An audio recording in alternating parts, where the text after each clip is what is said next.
Biblia. Kwa haya ni maandiko ambayo wanafunzi walikuwa wanamuuliza Yesu Kristo, dalili za kuja kwako ni zipi? Dalili za mwisho wa dunia ni zipi? Yesu akawatajia dalili ya kwanza kwamba manabii wa uongo, mitume wa uongo, walimu wa uongo, wainjilisti wa uongo watakuja kwa jina lake, lakini watakuwa sio watumishi wa Mungu.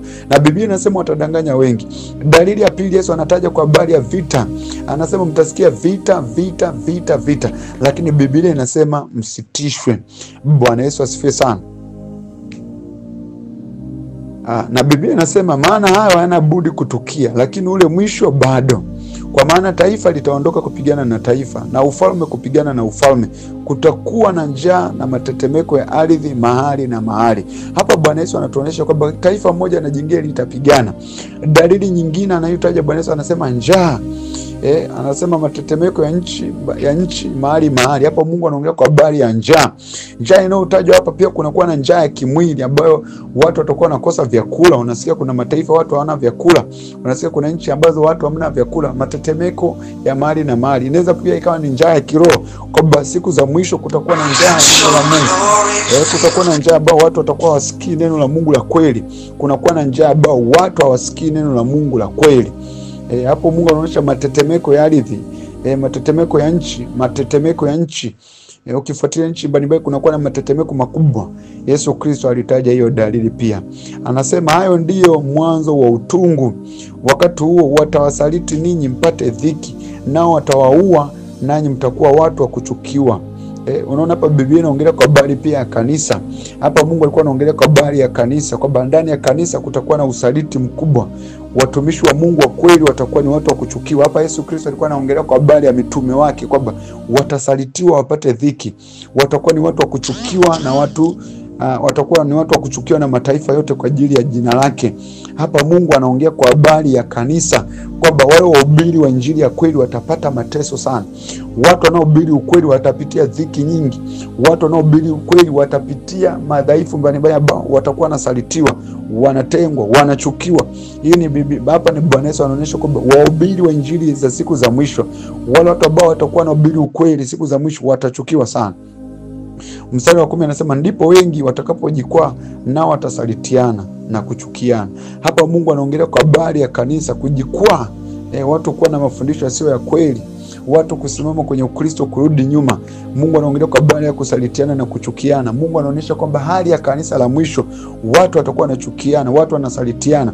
Fuatilia kanisa na kanisa, unaona magomvi ya kanisa na kanisa, dini na dini, mshirika na mshirika. Mungu ametoa nabii kwamba kanisa la mwisho litakuwa ni kanisa ambao watu wana magomvi sana, watu wanasalitiana, watu wanajikwaa. Yaani mtu unakuta leo amesimama kesho ameanguka. Watu wanajikwaa kwenye mafundisho, wanafundishwa uongo na mambo mengine. Mstari wa 11 inasema na manabii wengi wa uongo watatokea na kudanganya wengi. Hiyo ni dalili ya kwanza Mungu aliyoitaja kule juu. Na mstari wa 12 anasema na kwa sababu ya kuongezeka maasi upendo wa wengi utapoa. Mungu anatoa unabii kwamba siku za mwisho kutakuwa na maasi, watu wengi watakuwa na maasi na upendo wa Mungu utapoa. Mungu ametoa unabii kwamba siku za mwisho watu watakuwa na upendo wa Mungu utakuwa umepoa kwa sababu ya maasi. Hayo maasi tunaona mtandaoni, tunasikia ushoga, tunasikia usagaji, tunasikia mauaji, tunasikia wachungaji wanaolala na waumini wao, tunasikia kila aina ya makosa, yani maasi mengi yanayoendelea ndani ya kanisa. Mchungaji ambaye anaua unakuta mke wake, yani kunakuwa na mambo mengi sana. Maasi, kuongezeka kwa maasi. Lakini Biblia inasema lakini mwenye kuvumilia hata mwisho ndiye atakayeokoka. Tena habari njema ya ufalme itahubiriwa ulimwenguni wote kwa ushuhuda wa mataifa yote. Hapo ndipo ule mwisho utakapokuja. Hapa Mungu tunaona kwamba anatoa unabii kwamba siku za mwisho kutakuwa na uamsho wa uinjilisti, uamsho wa injili. Ukiingia mtandaoni huko unakuta watu wengi wanahubiri injili ya Mungu, wanahubiri. Kila mahali unasikia watu wanahubiri. Kila mahali unasikia watu wanahubiri. Hizo ni dalili ambazo Mungu amezisema kwenye neno lake kwenye mlango huu wa Mathayo, mlango wa 24. Huu mlango wa 24 wa Mathayo ndio mlango ambao unaonyesha dalili ambazo Yesu Kristo anazizungumza ili aje kulichukua kanisa. Sasa ukiziangalia hizo dalili zote hapo unaziona zote zimetimia. Kwenye Mathayo 24 hii, hizi dalili zote zimetimia. Hizi dalili zote zipo. Hizi dalili zote, yani hizi dalili zote ambazo Mungu amezizungumza zipo na zimetimia ndani ya kanisa.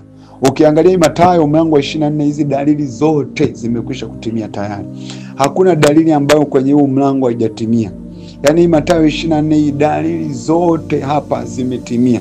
Manabii wa uongo wapo, matetemeko ya ardhi yapo, njaa ipo, vita vipo, kusalitiana kupo, chuki ipo, watumishi wa Mungu wa kweli wanachukiwa, watu wanasalitiana. Hapa tunaona kwa Mungu anasema kuongezeka kwa maasi yapo, ushoga na vitu vingine, watu kutoa kafara watoto wao, maasi mengi yapo. Tunaona hapa Mungu anaongea kwa habari ya upendo wa wengi kupoa. Watu upendo umepoa, watu wameacha kumtumikia Mungu, wameacha kwenda kanisani, wameacha maombi, wameacha kusoma neno la Mungu. Tunaona pia habari njema ya ufalme wa Mungu inahubiriwa. Kila mahali unapoenda unakuta vipeperushi, ukiingia mtandaoni watu wanahubiri, ukiingia mtandaoni kila mtu anasema Yesu Yesu Yesu. Hizi ni dalili ambazo Yesu amezionyesha kwamba ni dalili za kuja kwake. Atakapokuja kulichukua kanisa, hizi dalili zitatimia. Na hizi dalili zinatimia zote, kila siku kila dalili inatimia. Utakapomsoma milango yote huko hadi mlango 48 huko utagundua kwamba hii siku hakuna ijuaye. Mimi na wewe hakuna anayejua hii siku. Mimi na wewe hakuna anayejua Yesu anarudi lini. Kwa ni kufanya maandalizi kila siku. Yaani kila siku ni kufanya maandalizi. Usiku na mchana ni lazima ufanye maandalizi. Maandalizi ambayo Yesu amesema, andalizi la kwanza, Biblia inasema kwenye mstari wa 13, lakini mwenye kuvumilia hata mwisho ndiye atakayeokoka. Andalizi la kwanza katika siku za mwisho ni uvumilivu. Uvumilivu kuendelea kutumika katika njia ya Mungu. Uvumilivu kutembea katika ile mapenzi ya Mungu ambayo Mungu anataka wewe uendelee kuyasimamia hayo. Uvumilivu kutembea katika njia ya kweli. Uvumilivu katika kuishi katika mapenzi ya Mungu. Uvumilivu katika kumpendeza Mungu. Mfano hapa tupo mimi na wewe tu wawili ndio tunaoomba. Huu ni uvumilivu. Watu wengi wapo lakini hawapati nafasi ya kuomba. Lakini wewe mtumishi wa Mungu umepata nafasi ya kuomba. Kwa hiyo ni kuvumilia. Hata kama unaenda kanisani unakuta watu waombi, unaomba, unaangalia watu wasomi neno, unasoma, unaona watu wafanye uinjilisti, unafanya, unavumilia. Bwana Yesu asifiwe sana, mtumishi wa Mungu. Amen. Kwa hiyo hizi ni dalili ambazo unaweza ukapata pia nafasi ya kuendelea kuzisoma dalili hizo zingine zaidi na zaidi. Na hizo dalili kadiri unapoziona unatakiwa ufahamu kwamba zinatimia usiku na mchana. Yaani hizi dalili zinatimia usiku na mchana. Na hizi dalili kiukweli hapo dalili zote hakuna dalili ambayo haijatimia. Dalili zote zimekwisha timia. Nimezitaja dalili za juu huku kabisa huku kwa sababu hizi dalili ndo za kuja kwake Yesu Kristo. Lakini dalili za mwishoni huku ni za mwisho wa dunia. Kwa hapa dalili za hapa zote unazoziona hapa za mlango wa 24 wa Mathayo huu ni dalili za mwisho wa dunia na dalili za kuja kwa Yesu Kristo. Sasa Roho wa Mungu huwa anatushuhudia ndani yetu. Kila siku tujiandae kwamba hizi dalili zinakamilika. Hizi dalili zimefika mwisho. Yaani hizi dalili tayari zimeshaonekana kwamba Yesu Kristo anakuja kuchukua kanisa. Kwa unapokuwa ni Mkristo, unatakiwa umuulize Mungu, nifanyeje? Kwa sababu ili uweze kunyakuliwa lazima ufanye maandalizi. Unyakuo ni maandalizi. Yaani rapture of the church is about preparations. Kwa ni maandalizi. Ili uweze kunyakuliwa lazima uishi maisha ya maandalizi. Maisha ya maandalizi lazima wewe fungu lako kwenye maisha yako. Na ukishindwa kujiandaa manake adui atakuwahi. Mfano, kuna kitu kimoja Mungu ameongea kwa habari ya manabii wa uongo. Lazima ujiandae kuwakwepa manabii wa uongo mtandaoni au mahali popote unapokuwa. Mungu anapoongea kwa habari ya kuchukiana, maasi na vitu vingine, lazima ujipange kuishi katika maisha ya utakatifu. Ukisoma neno la Mungu na kuzidi kudumu katika maombi. Maana kuna andiko moja hapa Biblia inasema hakuna ajuaye saa wala siku, kama vile Nuhu ambavyo aliingia katika safina watu hamna aliyejua, vivyo hivyo unyakuo utakavyotokea. Ukisoma kwenye mstari wa 36 anasema walakini habari ya siku ile, saa ile hakuna ijuaye wala malaika walio mbinguni wala mwana, ila Baba peke yake. Kwa maana kama vile ilivyokuwa siku za Nuhu ndivyo kutakavyokuwako kuja kwake Mwana wa Adamu. Kwa kuwa kama vile siku zile zilivyokuwa kabla ya gharika, watu walivyokuwa kila na kunywa, wakioa na kuolewa, hata siku ile aliyoingia Nuhu katika safina, wasitambue hata gharika ikaja ikawachukua wote, ndivyo kutakavyokuwa kuja kwake Mwana wa Adamu. Hapa Mungu anatuonyesha kwamba yani siku ambayo atakuja hatutatambua. Kwa hiyo inapaswa tufanye maandalizi. Sasa maandalizi Yesu ameyataja kwenye mstari wa 42. Anasema hivi, kesheni basi, kwa maana mjui siku ile atakapokuja Bwana wenu. Kukesha manake ni kudumu. Tudumu katika kuomba, tudumu katika kusoma neno, tudumu katika maisha matakatifu, tukeshe katika utoaji na uaminifu, tukeshe katika maombi, yani tukeshe katika mapenzi ya Mungu, yani tukeshe katika kufundisha ukweli, yani tukeshe katika njia zile ambazo zinampendeza Mungu. Sasa maandalizi makubwa ambayo tunapaswa kuyafanya pia ni matengenezo kwenye njia ya toba. Jambo lolote ambalo unajua hilo halimpendezi Mungu, fanya matengenezo. Jambo lolote ambalo unajua hilo halimpendezi Mungu, fanya matengenezo. Jambo lolote ambalo unajua hili linamzuia Mungu kwenye maisha yako, fanya matengenezo. Jambo lolote ambalo unajua hili linamzuia Mungu kwenye maisha yako, fanya matengenezo. Do restitution, fanya correction, fanya amendment. Usisubiri kesho, kwa sababu hizi dalili zinatimia kila siku. Kwa hiyo kama mwana wa Mungu, ninakuachia hilo neno la kukutia moyo. Endelea kufanya maandalizi kwa ajili ya unyakuo. Endelea kujiandaa kumlaki Mwokozi wako, kwa sababu Bwana Yesu anakuja kulichukua kanisa. Dalili zote zinazotajwa kwenye huu mlango wa Mathayo 24 zinatimia kila siku. Kwa kama mwana wa Mungu, jioshe, jitakase. Angalia mambo ambayo unajua haya yanamchukiza Mungu. Mfano nywele bandia, makeup, kuna mambo ya kidunia ambayo unaweza kuwa unayafanya, unapaka rangi kucha. Hivyo vitu unaviacha. Kama ni mtu ambaye upo unakesha mtandaoni, unaangalia vitu viovu, vitu vya ubatili, unaangalia picha za wadada wanaovutia, unakesha muda mwingi mtandaoni, unatubu. Kama unakuwa ni mtu ambaye ndani yako na uchungu, hujasamehe, una visasi, unaomba msamaha.